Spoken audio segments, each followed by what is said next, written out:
آلاء ربكما تكذبان۔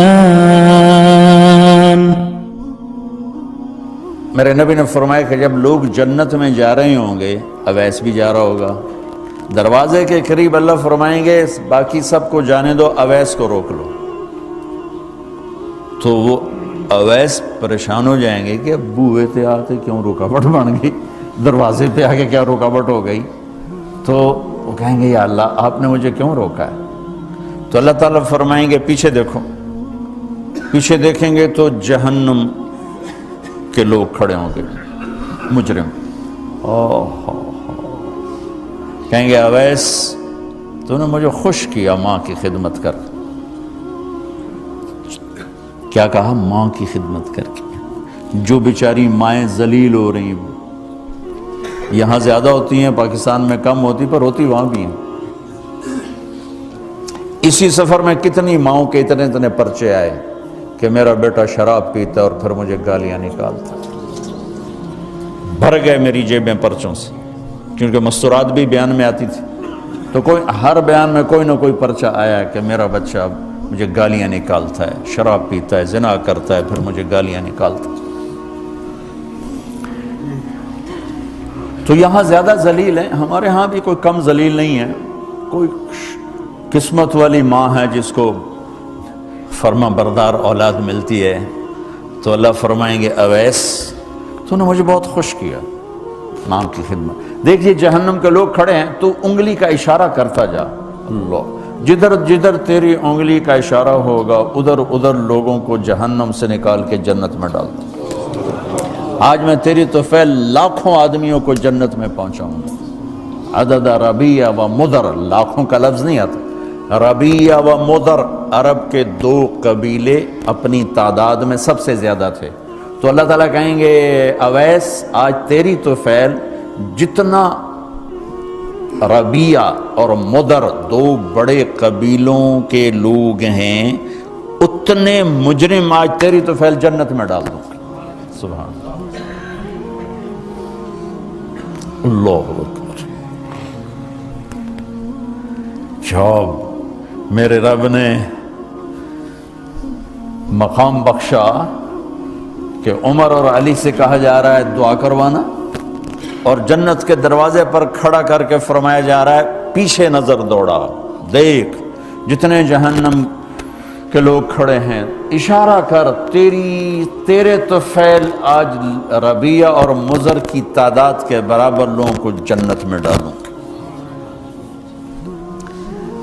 ایک اور واقعہ بھی سناتا ہوں۔ آپ نے فرمایا میں آج رات جنت میں گیا۔ ایک تو معراج ہے جو جاگتے ہوا، خواب میں تو بہت دفعہ ہوا، آج رات میں جنت میں گیا، میں نے آواز سنی قرآن کی تلاوت۔ میں نے پوچھا یہ کون تلاوت کر رہا ہے؟ ان کا جی یہ حارثہ بن نعمان ہے۔ تو آپ نے کہا حارثہ بن نعمان؟ وہ تو مدینے بیٹھا ہے۔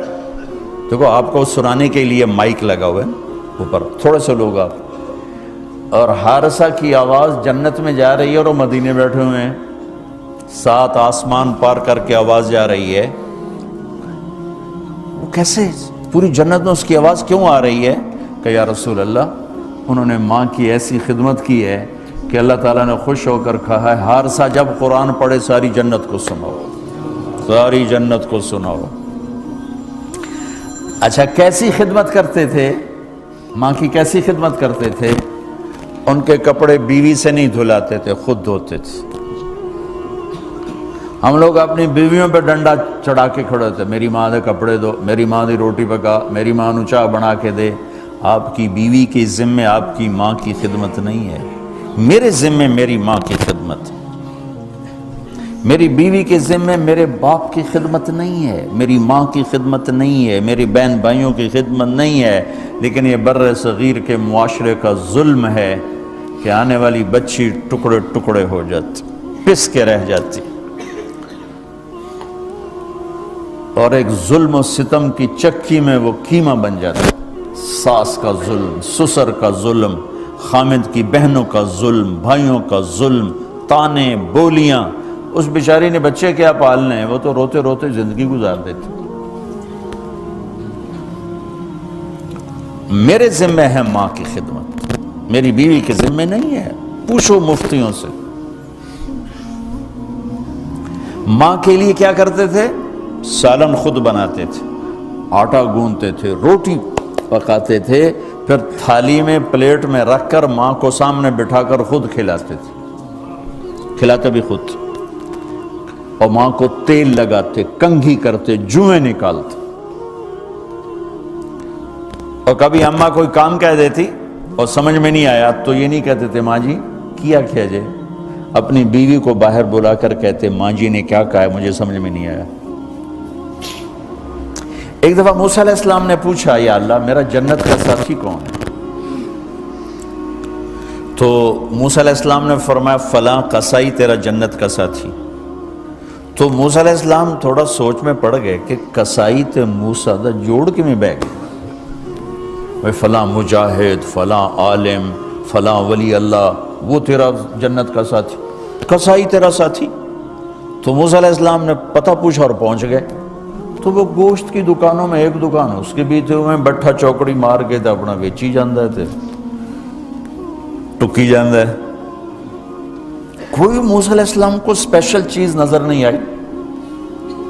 جب شام کو وہ چلنے لگا، جب وہ اس کا گوشت ختم ہو گیا تو اس نے ایک ٹوٹا تھیلے میں ڈالا اور چل پڑا، موسیٰ علیہ السلام بھی ساتھ چل پڑے۔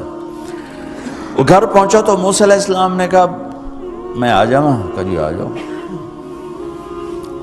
اس نے وہاں جا کے کیا کیا، بوٹیاں بنا کے ہانڈی چڑھا دی، پھر آٹا نکال کے گوندھا، اس کو نرم ہونے رکھ دیا، سالن تیار کیا، پھر روٹی تیار کی، ٹرے میں رکھا۔ ایک عورت اس طرح پڑی تھی، اس کو جا کے ہلایا، ماں جی، آنکھ کھولی، ایک ہاتھ سے اٹھایا، سہارا دیا، دوسرے ہاتھ سے نوالے بنا بنا کے کھلاتا رہا، کھلاتا رہا، کھلاتا رہا۔ تو اس نے یوں سر ہلایا کہ مطلب میری بس۔ تو اس کا منہ صاف کیا اور اس کو سہارا دے کے لٹانے لگا تو کچھ بڑبڑائی۔ موسیٰ علیہ السلام ذرا فاصلے پر تھے، سن نہیں سکے کیا کہا۔ موسیٰ علیہ السلام نے فرمایا میرے بھائی یہ کون ہے؟ کہا جی میری ماں ہے، اور میں جب صبح جاتا ہوں نا کام پر تو اس کے سارے خدمت کر کے روٹی پانی کھلا پلا پھر میں جاتا ہوں، پھر جب شام کو واپس آتا ہوں تو پہلے میں اس کی یہ خدمت کرتا ہوں۔ بیوی سے نہیں کہا، خود کیا۔ ہم اپنی بیویوں کو کتنا ذلیل کرتے ہیں، اور 99% جو ساس ہے وہ نیگیٹو ہے اور ظالم ہے۔ 99% ساس نیگیٹو ہے اور ظالم ہے، اور ہمارے بچوں کو ہوش نہیں کہ میری ماں ہے، میری ماں ہے۔ ماں کی وجہ سے بیوی کو تباہ نہ کرو، اور بیوی کی وجہ سے ماں کو تباہ نہ کرو، اس میں بیلنس کرو۔ بیوی کے عشق میں ماں باپ ذلیل نہ ہو، اور ماں باپ کے عدم میں بیوی ذلیل نہ ہو۔ یہ دونوں نوحے میں سن رہا ہوں، اس لیے بول رہا ہوں، دکھ سے بول رہا ہوں۔ کہا جی میں شام کو پھر اس کی خدمت کرتا ہوں، اب بچوں کو بعد میں دیکھتا ہوں۔ کہا اچھا یہ بتا یہ کیا کہہ رہی تھی؟ لٹا رہے تھے۔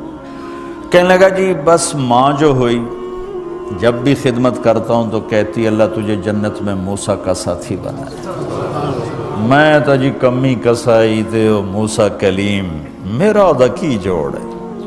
میں کہا پترا تیرا جوڑ بنا چھڑے ہے تیری ماں۔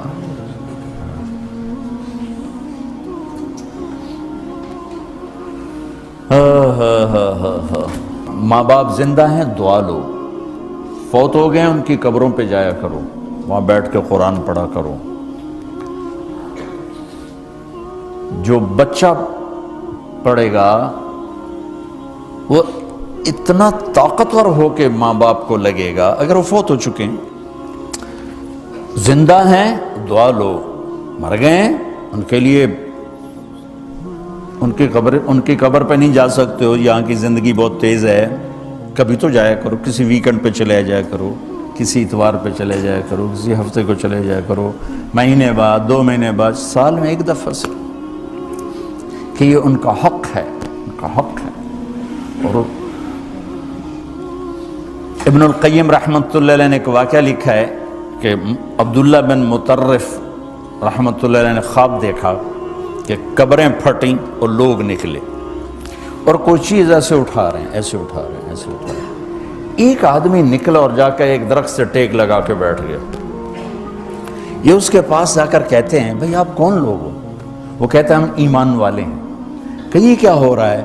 کہ جو رشتہ دار ثواب بھیجتے ہیں یہ وہ اکٹھا کر رہے ہیں۔ کہ تم کیوں نہیں اکٹھا کر رہے ہو؟ کہ میرا بیٹا حافظ قرآن ہے، ایک قرآن روزانہ ختم کر کے مجھے بھیج دیتا ہے، تو میں نے پرچون دی لوڑ نہیں رہ جاندی، میرا تھوک دا کام۔ کہ تیرا بیٹا کیا کرتا ہے؟ کہ اس کی مٹھائی کی دکان ہے بازار میں۔